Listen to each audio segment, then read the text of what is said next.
Señoras y señores, damas y caballeros, ladies and gentlemen, buenas noches y gracias por visitar nuestro teatro de la historia. Un teatro diferente, un teatro como no han visto nunca antes, un teatro donde las historias se cuentan entre bambalinas.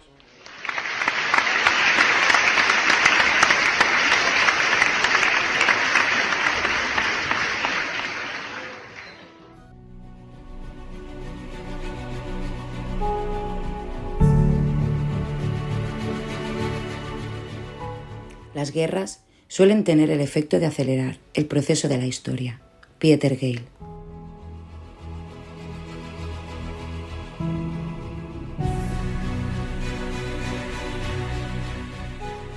Muy buenas noches, bambalinos, y bienvenidos una semana más a vuestro canal, La Historia entre Bambalinas.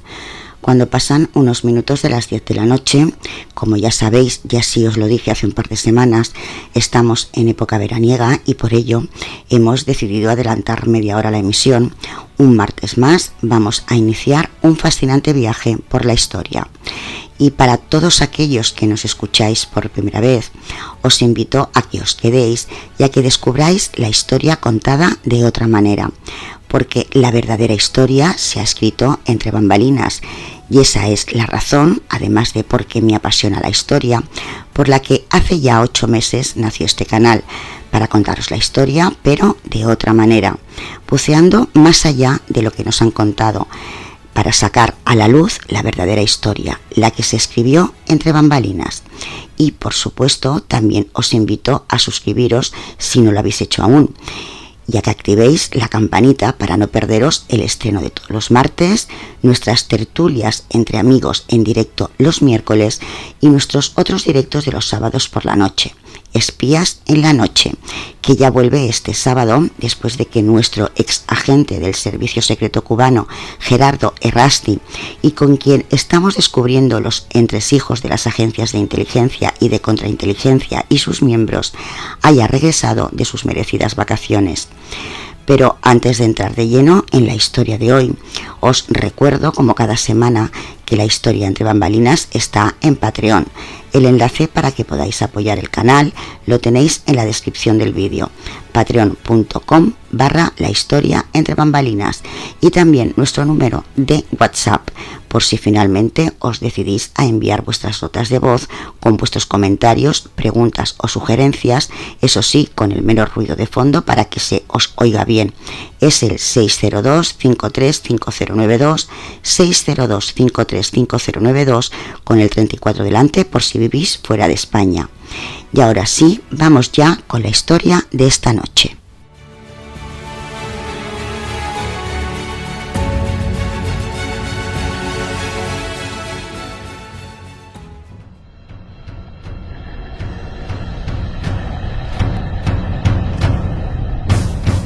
Como os dije, bambalinos, cuando presenté el canal en octubre del año pasado, me apasiona la historia, toda la historia en su sentido más amplio. Pero si hay una época concreta de nuestra historia, la historia de nuestro país, que me fascina, es la época del siglo XV, con todos sus acontecimientos, episodios y personajes. Y nuestro capítulo de hoy está dedicado precisamente a uno de esos episodios que para muchos historiadores fue decisivo y determinante. Y es que la batalla de Toro contribuyó a forjar el reino de España, pues allanó el camino a los futuros reyes católicos hacia el trono y garantizó la unión de Castilla y Aragón.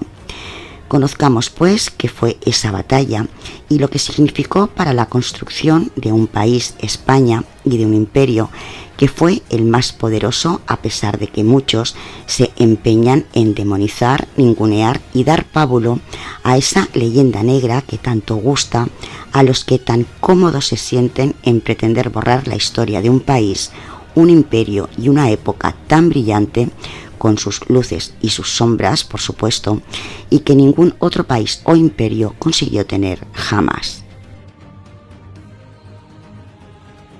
De 3 a 6 horas, Ese es el escaso tiempo que duró la contienda que en 1476 cambió el devenir de la península ibérica, la sucedida en Peleagonzalo, un pequeño pueblo cerca de la ciudad de Toro, en Zamora, el 1 de marzo de 1476, hace exactamente 546 años. Aquel día, las tropas de Fernando el Católico consiguieron acabar con las huestes del monarca de Portugal, Alfonso V, un hombre que, mediante las armas y el matrimonio con la hija del fallecido rey de Castilla, Juana la Beltraneja, de apenas 12 años, y de quien era tío por parte de madre de doña Juana, infanta de Portugal y reina consorte de Castilla, tras su matrimonio con Enrique IV, hermano a su vez de Isabel de Trastámara, más conocida como Isabel la Católica, buscaba unificar ambos reinos bajo su real cetro. Sin embargo, y a pesar de que la lucha fue de lo más igualada, tras esa lluviosa jornada, el luso fue derrotado y se vio obligado a retirarse a su cuartel general, renunciar a sus deseos de expandirse hacia el este y admitir a Isabel y a Fernando como los nuevos monarcas de Castilla y Aragón. En su día, la batalla de Toro ayudó, como os he dicho hace unos minutos, a forjar la futura España al allanar el camino a los futuros reyes católicos hacia el trono y garantizar así la unión de Castilla y Aragón. Es por ello que hoy queremos recordar cómo sucedió. El problema sucesorio. El origen de la batalla de Toro se remonta hasta el 21 de febrero de 1462, el día en el que el mundo vio nacer a Juana, la hija del entonces rey de Castilla, Enrique IV, y de su esposa, la reina consorte, doña Juana. Aquel alumbramiento, en principio feliz, trajo consigo grandes dolores de cabeza para el monarca castellano, y es que al llevar años y años demostrando su impotencia, pues no había forma de que engendrara un retoño, muchos negaron que fuera el padre de la pequeña. Por el contrario, las malas lenguas, fomentadas por el típico ingenio español y por un viejo conocido de este teatro de la historia y del que hace apenas 2 semanas contamos su biografía, Juan Pacheco, marqués de Villena y valido del rey, atribuyeron su paternidad a uno de sus amigos personales, don Beltrán de la Cueva. Tal hecho, además de hacer que la niña se ganase un curioso sobrenombre, la Beltraneja, por razones evidentes, el rumor atribuyó unos cuernos al soberano del tamaño de los de un morlaco de Levante, y que terminó por motivar a varios nobles quienes, con intereses personales mediantes, alegaron que el sucesor del entronado debería ser su hermano pequeño Alfonso y no aquella bastarda. La situación terminó de complicarse cuando Alfonso de Trastámara murió, y en ese momento, y sin un sucesor varón al que apoyar, los nobles que no querían ver a la Beltraneja ascender al trono de Castilla pusieron sus ojos sobre Isabel, hermana del fallecido Alfonso y también hermana del rey Enrique, y hasta entonces en un segundo plano por ser mujer. Hay que decir, eso sí, que la adolescente demostró su tenacidad, perseverancia y su carácter decidido, pues logró que Enrique la nombrase su sucesora en 1468, durante el Tratado de los Toros de Guisando, un documento en que se señalaba, además, que la joven solo podría contraer matrimonio con el consentimiento de su hermano el rey. El trato quedó sellado, cierto, o eso creyó Enrique IV, pues la joven princesa de Asturias, y por una serie de circunstancias como la de los intentos de su hermano monarca por casarla con reyes o príncipes extranjeros con la única finalidad de que no supusiera un estorbo en la línea sucesoria al trono y mantenerla así lo más lejos posible de Castilla, se casó en secreto con Fernando de Aragón para que, cuando ambos se hiciesen con el poder, sus reinos quedasen unidos. Los problemas se resolvieron felizmente para Isabel y Fernando en diciembre de 1474, cuando algunos dicen que envenenado, otros que por causas naturales, Enrique IV dejó este mundo y el trono recayó entonces en manos de su hermana Isabel, quien, tras demostrar el pesar por su muerte con el clásico traje blanco de luto real, se sentó al fin en el trono de Castilla.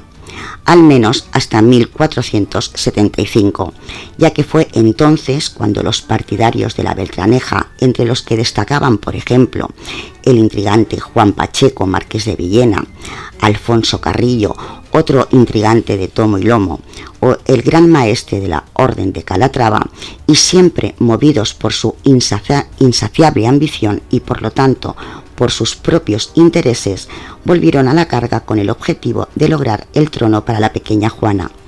Y para conseguir su objetivo no tuvieron ningún tipo de escrúpulos y organizaron una boda real entre Alfonso V, soberano de Portugal, y la niña de apenas 12 años, su propia sobrina y presuntamente bastarda. Con este enlace pretendían forjar una fuerte alianza mediante la cual el luso, que superaba en una treintena de años a la cría, defendiera con sus tropas los intereses dinásticos de Juana.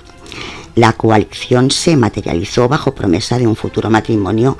Eso sí, había que esperar la bendición de la Iglesia para celebrarlo, es decir, la bula papal, pues eran parientes. Y ese mismo año, 1475, el rey cruzó la frontera con un ejército de 20.000 hombres, dispuestos a llegar a Burgos y acosar desde allí a Fernando e Isabel. Sin embargo, el valor le duró el poco tiempo que tardó en percatarse de que el soberano de Aragón había iniciado una recluta urgente de soldados y que no eran pocas las ciudades que renegaban de la Beltraneja. Cuando estas noticias llegaron hasta sus oídos, decidió ser cauto, detener su avance y ubicar su cuartel general en Toro, una pequeña ciudad de Zamora que podía ser defendida de forma sencilla. Una retirada errónea. Movimiento de tropas va, movimiento de tropas viene. El rey portugués Alfonso V logró reunir allá por febrero de 1476 en Toro un potente ejército formado aproximadamente por 3.500 jinetes y unos 20.000 infantes, y a este contingente se sumó el 9 de ese mismo mes el infante Juan, hijo del monarca, con unos 8.000 peones y entre 1.000 y 2.000 caballeros, estos, eso sí, algo menos curtidos que los de su padre. Y por lo visto, contar con este gran contingente de combatientes enardeció al prometido de la Beltraneja, que decidió salir de las seguras murallas de la ciudad para cercar Zamora, donde Fernando se hallaba pertrechado con, según la mayoría de las fuentes, unos 2.500 militares sobre jamelgos y unos 20.000 infantes. Y el objetivo del monarca portugués no era otro que conquistar dicha plaza, que se hallaba entre su cuartel y Portugal, y girar posteriormente hasta Burgos, donde los franceses le habían prometido unirse a él para luchar contra Aragón y Castilla. En las semanas siguientes, sin embargo, los lusos, ya fuera por una causa o por otra, no se decidieron a asaltar la ciudad hasta el 17 de febrero de ese mismo año, cuando finalmente el rey portugués se puso en marcha con su ejército para tomar Zamora, en cuyo castillo resistían todavía sus partidarios, pero acudieron para cerrarle el paso a esa ciudad las tropas que habían sitiado Burgos, mandadas por el infante Enrique de Aragón y su primo el duque de Villahermosa. Después de eso, el rey de Portugal, al que se unió el arzobispo Carrillo con 500 lanzas de su ejército privado, se movió con mucha lentitud y perdió varias semanas sin decidirse a atacar. Y entonces Burgos capituló y la guerra cambió de signo. Al final, el rey portugués se decidió a poner sitio a Zamora con su contingente a pesar del frío que golpeaba la zona, un factor que terminó desgastando a sus soldados. El 1 de marzo, después de que sus tropas pasasen todo tipo de penurias, el rey portugués determinó que lo mejor era detener el asedio a Zamora, recoger el petate y cobijarse de nuevo entre los muros de Toro. Así pues, ordenó a sus militares desmontar el campamento y marcharse a toda prisa hasta su cuartel general, y según calculaba el monarca, su contingente podría realizar la marcha en unas 4 horas, un breve periodo en el que Fernando no tendría tiempo de armar a sus huestes para salir en su busca.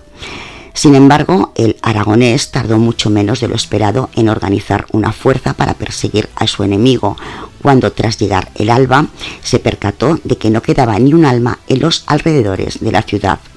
A los pocos minutos, Fernando envió a unos 300 caballeros al mando de Álvaro de Mendoza, con órdenes de hostigar la retaguardia de Alfonso. Una vez preparado, él también salió en persona de Zamora con el objetivo de presentar batalla al portugués, dándole alcance a una legua de Toro y hostigando a su retaguardia. Las tropas portuguesas cruzaban un desfiladero y Fernando forzó a sus enemigos a entablar batalla en una llanura cercana, a pesar de que las fuerzas eran bastante desiguales, pues los portugueses contaban con unos 10.000 peones, 3.500 jinetes y alguna artillería, y Fernando solo tenía 3.000 peones y 2.000 caballos. La historia entre bambalinas con María Barbancho, donde se cuenta la historia sin juicios ni prejuicios. Despliegue fernandino. Fernando y Enrique decidieron, como suele decirse coloquialmente, darse de bofetadas después de semanas jugando al pilla-pilla, aquel 1 de marzo de 1476, cerca de la zamorana ciudad de Toro. El lugar concreto fue el pueblo de Peleagonzalo, a 11 kilómetros aproximadamente de la ciudad principal, una región, por cierto, bastante escueta en lo que se refiere a pobladores, aunque de gran riqueza en agricultura, y pese a que el asiento es llano, también era famosa por sus muros y castillos. Y cuando se aventuraba el mediodía, sus majestades portuguesa y aragonesa hicieron formar a sus contingentes a voz en grito, una contienda que, como contaron posteriormente las crónicas, decidiría en buena medida el destino de la península. Don Fernando formó en el campo de batalla con 3 cuerpos de ejército. El primero, ubicado en el centro, era dirigido por él mismo, y este grupo contaba con la Guardia Mayor del propio monarca, su Guardia Real, así como con las milicias de Salamanca, Zamora, Ciudad Rodrigo, Medina del Campo, Valladolid y Olmedo. Y además de todos estos combatientes, destacaba la presencia de Enrique Enríquez, el mayordomo mayor, un cargo de suma importancia para la época, y con los hombres del conde de Lemos, procedentes de Galicia, y aquella era la fuerza principal de militares a pie, la que, llegado el momento, debería aguantar el grueso del duro combate que se iba a suceder. El flanco derecho del ejército de Fernando estaba formado por 7 escuadrones, la mayoría de ellos de jinetes ligeros, dirigidos respectivamente por Álvaro de Mendoza, por el obispo de Ávila, Alfonso de Fonseca, por Pedro de Guzmán, Bernal Francés, Pedro de Velasco, Vasco de Vivero y Pedro de Ledesma, oficial al mando de los zamoranos, quienes eran reconocibles gracias a su rojo estandarte. Y finalmente, en el ala izquierda destacaban, además de los correspondientes combatientes a pie, los caballeros pesados del contingente, y todos ellos divididos en 3 grupos de combate a las órdenes del cardenal González de Mendoza, el duque de Alba y el almirante de Castilla Alonso Enríquez. Despliegue portugués. El rey Alfonso, por su parte, y de forma similar a Fernando, dividió a sus hombres en 3 fuerzas principales. La primera, la del centro, era comandada por él y contaba además con una serie de ilustres caballeros castellanos que apoyaban los intereses de la Beltraneja. En palabras de Hernando del Pulgar, cronista de los Reyes Católicos, el luso hizo formar a los combatientes ubicados en esa zona, la mayoría infantes, también a su guarda mayor y a muchos caballeros y escuderos, destacando a Duarte de Almeida, alférez portugués encargado de portar el estandarte real hasta la muerte. A su izquierda, frente al ala derecha fernandina, se encontraba el infante Juan, que comandaba a sus propias huestes, entre las que destacaban unos 800 jinetes pesados, la élite del contingente, según explica del Pulgar en sus textos. Con él, y siempre en palabras del cronista, se hallaba el obispo de Évora, con gran número de espingardas y otro tipo de artillería. Finalmente, el flanco ubicado a la diestra del monarca luso se hallaba formado principalmente por tropas castellanas contrarias a Isabel y dirigidas, entre otros, por el arzobispo de Toledo, Alfonso Carrillo, quien solía decir sobre Isabel lo siguiente: la quité de la rueca y le di un cetro, ahora le quitaré el cetro y la volveré a la rueca. Su presencia, la de Carrillo, aunque pueda parecer baladí, era de soberana importancia, pues no en vano el populacho solía decir que quien le tuviera de su lado ganaría la guerra. Está claro que en esta ocasión se equivocaron. La primera carga. Cuentan las crónicas que la batalla comenzó cuando la noche comenzaba a cernirse sobre los contendientes y la lluvia caía de forma constante sobre la tierra. La primera carga corrió a cargo de los fernandinos, llevándola a cabo una parte de los jinetes ligeros del flanco derecho al mando de Álvaro de Mendoza. Así pues, unos 300 caballeros se lanzaron con bravura contra 8 centenares de peones portugueses, todos ellos dirigidos por el príncipe Juan, entre los que destacaban varias decenas de arcabuceros, y después de que varios atacantes cayeran muertos al ser recibidos con una lluvia de pólvora, comenzó la contienda a lanza y espada. Sin embargo, no pasó mucho tiempo hasta que los hombres a caballo se percataron de que su número era demasiado escaso para hacer huir a sus contrarios. Y siempre, según las crónicas de entonces, como enjambre de abejas que se estrella contra una pared de piedra, así cayeron los 300 caballeros ligeros de Álvaro de Mendoza sobre los 800 peones que regía el príncipe don Juan, y así, al adelantarse aquella incontrastable masa de hierro de donde salían al propio tiempo mortíferos tiros de pólvora, en ella se estrellaron los caballeros ligeros de Castilla.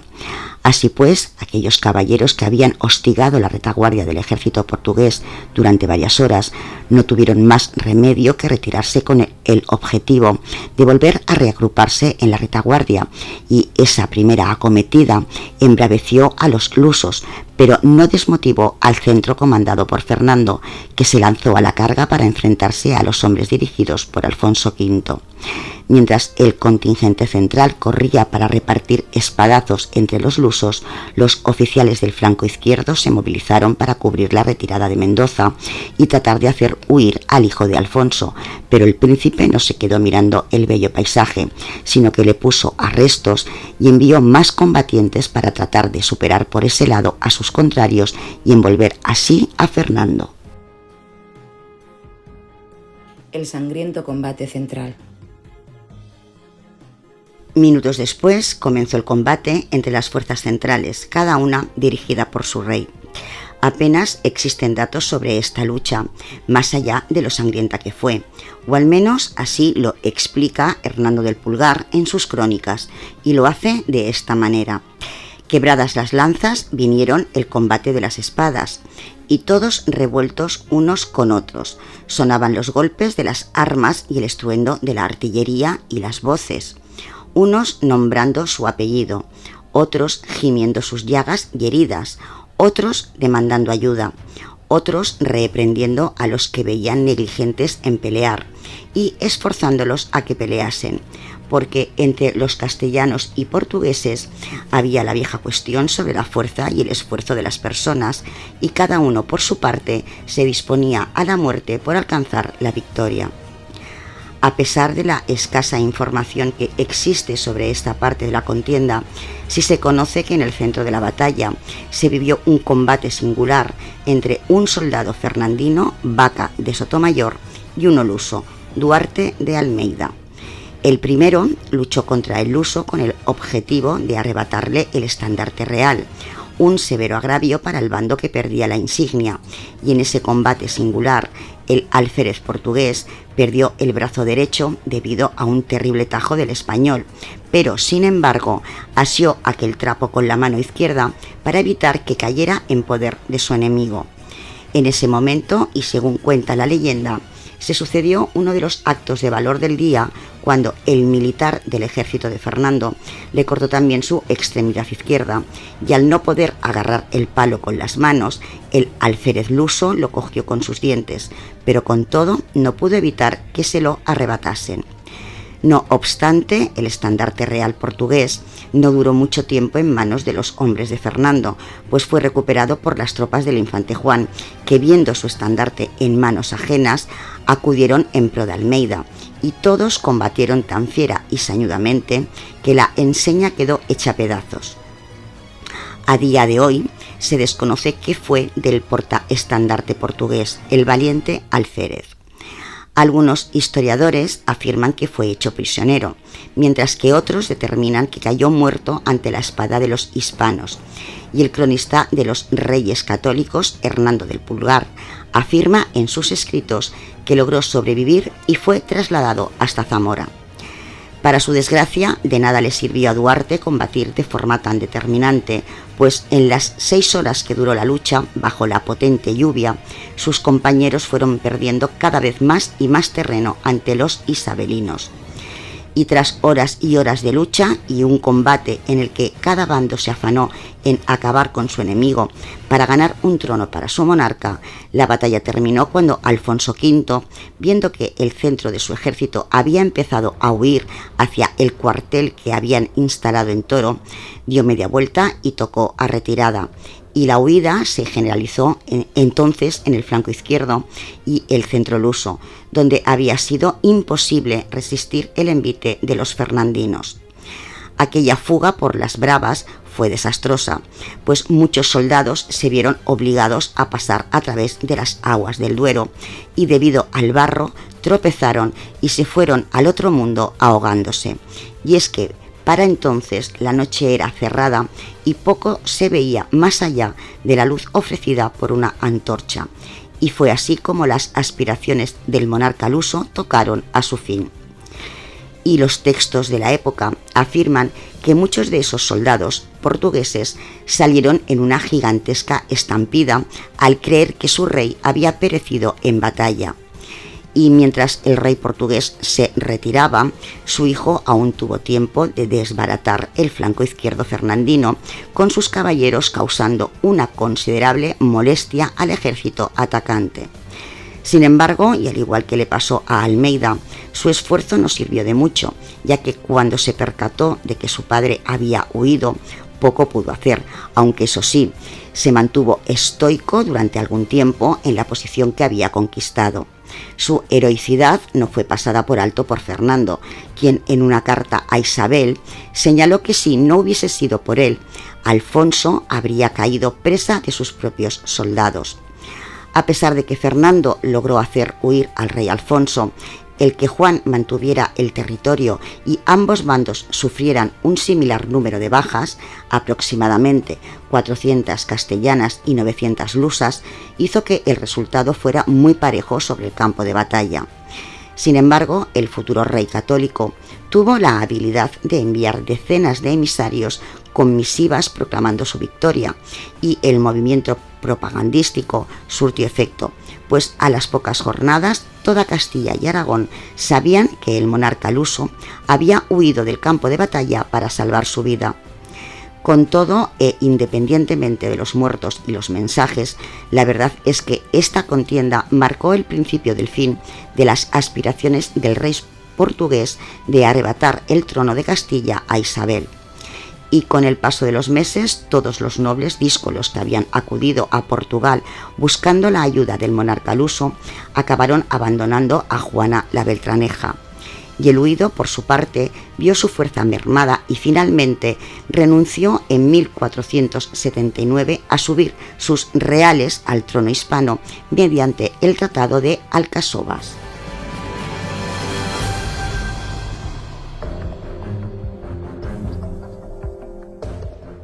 La historia entre bambalinas con María Barbancho, donde se cuenta la historia sin juicios ni prejuicios.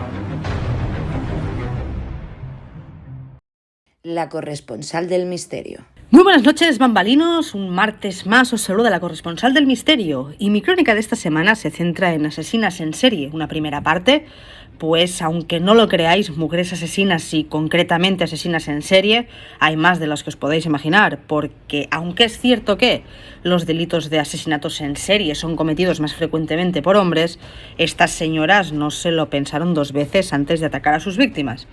Y hoy os traigo una serie de casos de asesinatos que conmocionaron a la opinión pública, independientemente de la época en la que acontecieron.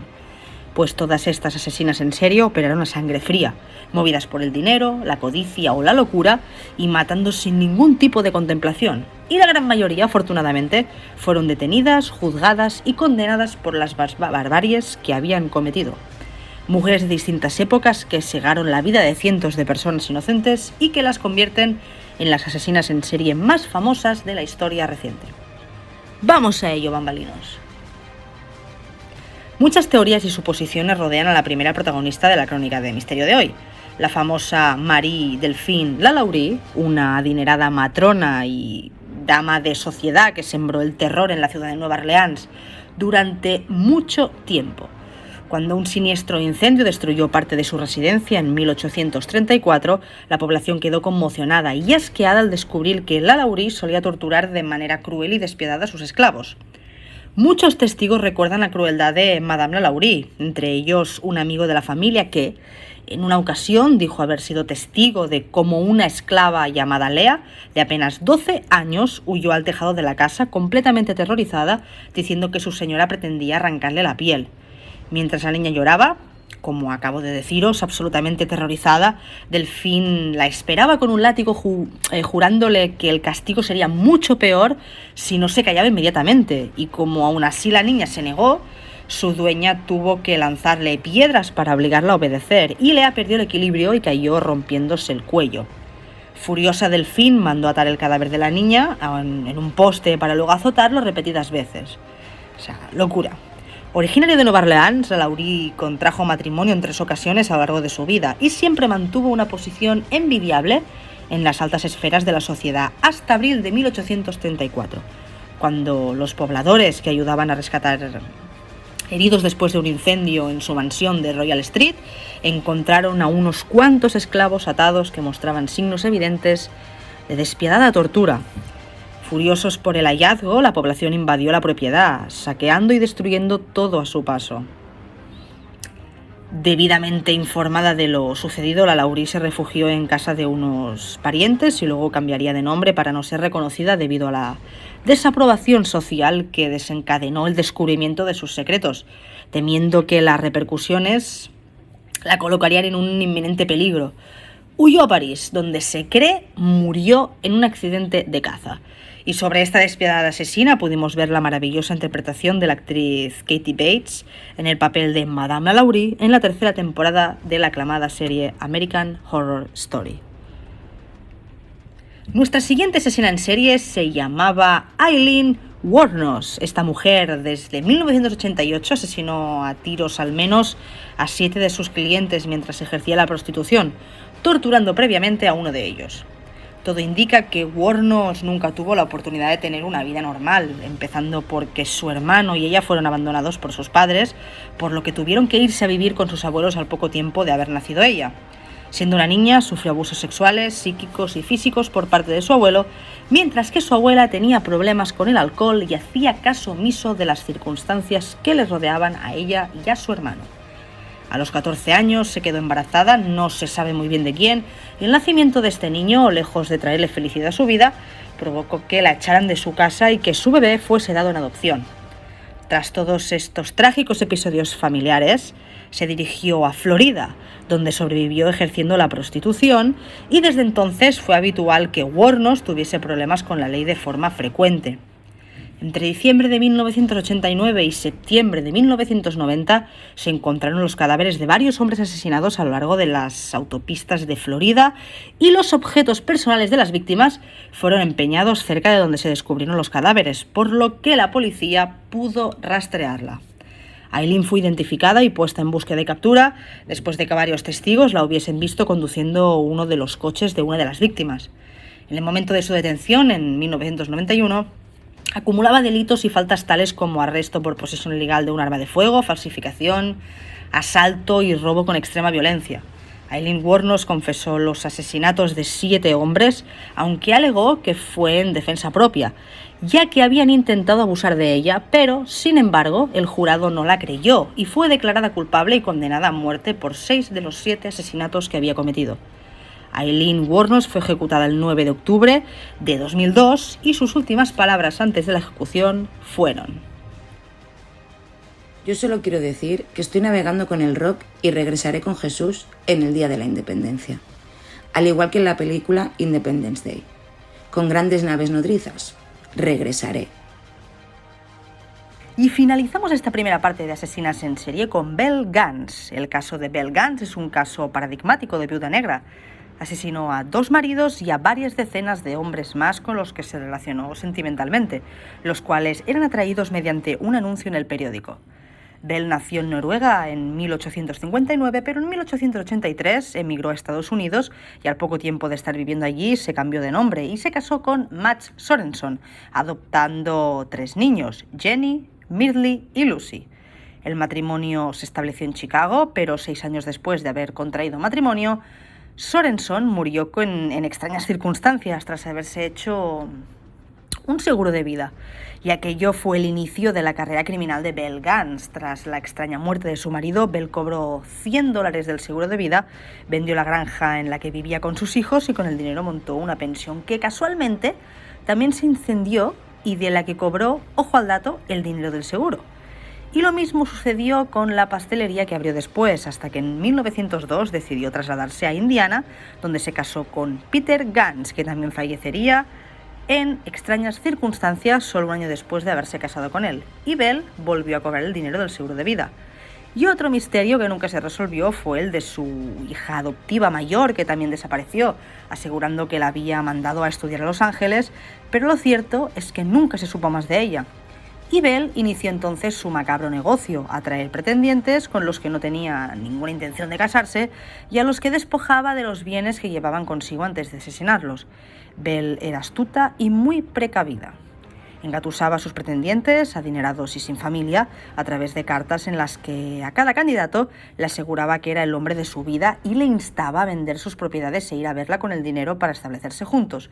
Y después los envenenaba, los descuartizaba y los enterraba en su propiedad.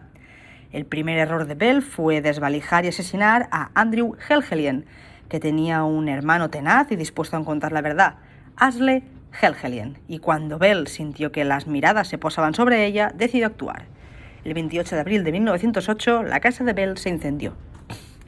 No pudo establecerse con seguridad si murió en el incendio, aunque se encontró un cadáver de mujer decapitado cerca de los cuerpos de sus hijos.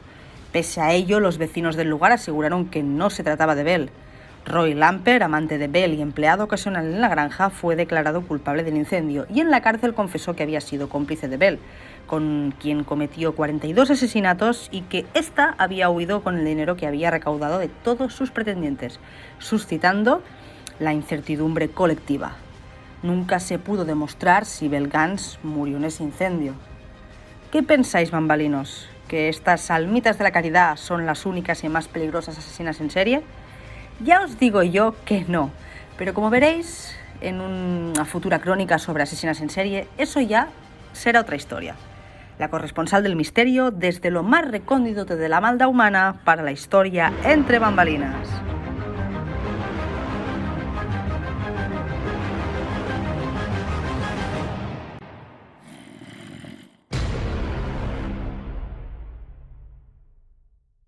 La historia entre bambalinas con María Barbancho, donde se cuenta la historia sin juicios ni prejuicios.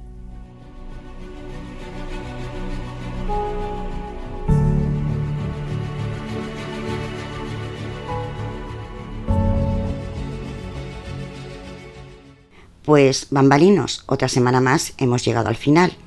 Os recuerdo el enlace de Patreon, patreon.com/la historia entre bambalinas, por si os animáis a apoyar el canal. Como cada semana, mi deseo es que os haya gustado el episodio de hoy y que haya servido para que conozcáis un poquito más nuestra historia. No dudéis en dejar vuestra opinión en el cajón de comentarios de YouTube y también podéis hacerlo en el perfil del canal en Twitter. Los comentarios en YouTube, así como el dedito hacia arriba, el like, son muy importantes para posicionar el canal, así que os lo agradezco de corazón. Y también os agradeceré lo compartáis en vuestras redes sociales, y si acabáis de descubrirnos, pues eso, te animo a que te suscribas y a que te sumes a la familia Bambalina. Recordaros también que La Historia entre Bambalinas está en iVoox, Instagram, Facebook y Twitter. Y para todos aquellos que hace poco os habéis suscrito, deciros que en el canal podéis encontrar todos los episodios de historia ya emitidos y también todos nuestros directos de los miércoles y los sábados. Que tengáis felices sueños bambalinos y no olvidéis vivir y disfrutar de vuestra propia historia.